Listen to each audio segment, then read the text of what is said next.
ಹೇಳಲು ಬಂದ ಅವರನ್ನು, ನಾನು ನಿನ್ನನ್ನು 3 ಪ್ರಶ್ನೆಗಳನ್ನು ಕೇಳ್ತೀನಿ, ನೀನು ಅದಕ್ಕೆ ಉತ್ತರ ಕೊಡು ಅಂತ ಹೇಳ್ತಾನೆ. ನೀನು ನನ್ನ ಸ್ನೇಹಿತನ ಬಗ್ಗೆ ಹೇಳೋ ವಿಷಯ ನಿಜವಾಗ್ಲೂ ಸತ್ಯ ಅಂತ ನಿನಗೆ ಗೊತ್ತಾ ಅಂತ ಕೇಳ್ತಾನೆ. ಇಲ್ಲ, ಯಾರೋ ಹೇಳ್ತಿದ್ರೆ ಕೇಳ್ದೆ ಅಂತ ಹೇಳ್ತಾನೆ. ಹಾಗಾದ್ರೆ ನೀನು ಹೇಳೋ ವಿಷಯ ಸತ್ಯ ಅಂತ ನಿನಗೆ ಗೊತ್ತಿಲ್ಲ. ನೀನು ನನ್ನ ಸ್ನೇಹಿತನ ಬಗ್ಗೆ ಹೇಳೋ ವಿಷಯ ಒಳ್ಳೆ ವಿಷಯನ ಅಂತ ಚಾಣಕ್ಯನು ಕೇಳ್ತಾನೆ. ಇಲ್ಲ ಅಂತ ಹೇಳ್ತಾನೆ ಸ್ನೇಹಿತ. ಅಂದ್ರೆ ನೀನು ನನ್ನ ಸ್ನೇಹಿತನ ಬಗ್ಗೆ ಕೆಟ್ಟದ್ದಾಗಿ ಹೇಳಬೇಕು ಅಂತ ಅಂದ್ಕೊಳ್ತಿದ್ದೀಯಾ, ಅದರಲ್ಲೂ ಅದು ನಿನಗೆ ಸರಿಯಾಗಿ ಗೊತ್ತಿಲ್ಲ ಅಂತ ಚಾಣಕ್ಯನು ಹೇಳ್ತಾನೆ. ನೀನು ನನ್ನ ಸ್ನೇಹಿತನ ಬಗ್ಗೆ ಹೇಳಲು ಬಂದ ವಿಷಯ ನನಗೆ ಉಪಯೋಗಕರವಾದದ್ದ ಅಂತ ಚಾಣಕ್ಯ ಕೇಳ್ತಾನೆ. ಇಲ್ಲ ಅಂತ ಹೇಳ್ತಾನೆ ಸ್ನೇಹಿತ. ಅಂದ್ರೆ ನೀನು ಹೇಳಲು ಬಂದ ವಿಷಯ ನಿಜವಾದ್ದೂ ಅಲ್ಲ, ಒಳ್ಳೆಯದೂ ಅಲ್ಲ, ಉಪಯೋಗಕ್ಕೆ ಬರುವಂಥದ್ದು ಅಲ್ಲ, ಪ್ರಯೋಜನಕ್ಕೆ ಬಾರದ್ದು. ಹೀಗಿರ್ಬೇಕಾದ್ರೆ ನೀನು ಹೇಳೋ ವಿಷಯ ನಾನು ಹೇಗೆ ಕೇಳಬೇಕು ಅಂತ ಚಾಣಕ್ಯ ಹೇಳ್ತಾನೆ. ಇದರಲ್ಲಿ ನಾವು ಅರ್ಥ ಮಾಡಿಕೊಳ್ಳಬೇಕಾದ ವಿಷಯ ಏನು ಅಂದರೆ, ನಮ್ಮ ಬಗ್ಗೆ, ನಮ್ಮ ಸಂಬಂಧಿಕರ ಬಗ್ಗೆ ಅಥವಾ ನಮ್ಮ ಸ್ನೇಹಿತರ ಬಗ್ಗೆ ಕೆಟ್ಟದಾಗಿ ಹೇಳೋರು ತುಂಬ ಜನನೇ ಇರ್ತಾರೆ.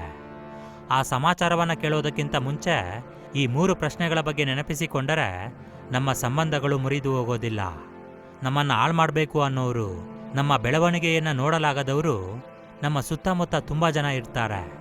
ಒಂದು ವೇಳೆ ಅವರ ಮಾತುಗಳನ್ನು ಕೇಳಿ ನಮ್ಮ ಸಂಬಂಧಿಕರ ಮೇಲೆ ಅಥವಾ ನಮ್ಮ ಸ್ನೇಹಿತರ ಮೇಲೆ ಅನುಮಾನ ಪಟ್ಟರೆ ಅಥವಾ ಅವರ ಮೇಲೆ ದ್ವೇಷವನ್ನು ಸಾಧಿಸಿದರೆ ಅದು ನಮಗೆ ಒಳ್ಳೆಯದನ್ನು ಮಾಡೋದಿಲ್ಲ, ಖಂಡಿತ ನಷ್ಟವನ್ನು ತರುತ್ತೆ.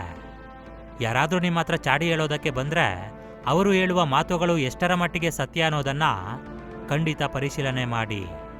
ಈ 3 ಪ್ರಶ್ನೆಗಳನ್ನು ಅವ್ರ ಹತ್ರ ಕೇಳಿ. ಅವರು ಹೇಳೋ ಉತ್ತರದ ಮೇಲೆ ಅದು ನಿಜಾನ ಸುಳ್ಳ ಅಂತ ನಿಮಗೆ ಗೊತ್ತಾಗುತ್ತೆ.